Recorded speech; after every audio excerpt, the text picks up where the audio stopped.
పెద్దల మాట చెద్దన్నం మూట ఈ సామెత వినే ఉంటారు కదా. సో ఈరోజు వీడియోలో మీకు నేను చెద్దన్నం పాతకాలపు స్టైల్లో చేసి చూపించబోతున్నాను.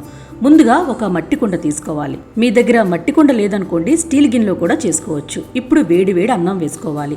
వేడన్నమైనా వేసుకోవచ్చు, చల్లన్నమైనా వేసుకోవచ్చు. అలాగే వేడన్నంలో చల్లటి పాలు వేసుకోవాలి. చల్లటి అన్నంలోని గోరువెచ్చటి పాలు వేసుకోవాలి. సో పాలు అన్నం ములిగినంత వేసుకుంటే సరిపోతుందండి. ఇప్పుడు ఒక 2 టేబుల్ స్పూన్ పెరుగు వేసుకొని ఒక్కసారి బాగా కలిపేసుకొని మూత పెట్టుకొని రాత్రంతా పక్కన పెట్టేసుకోవాలి. మార్నింగ్ అయిన తర్వాత మీకు చూపిస్తున్నాను. మనం పెరుగు ఎలా తోడు పెట్టుకుంటామో ఎగ్జాక్ట్లీ అలాగే తోడు పెట్టుకోవాలండి. దీంట్లో రైస్ వేసుకోవాలి అంతే. ఇప్పుడు మీకు ఏ కన్సిస్టెన్సీలోని చెద్దన్నం కావాలో దాన్ని బట్టి మీరు వాటర్ వేసుకొని అన్నాన్ని ఇలా మెత్తగా చేసుకోవాలి. ఇప్పుడు మీకు సరిపోయినంత ఉప్పు వేసుకొని ఒకసారి బాగా కలుపుకోవాలి.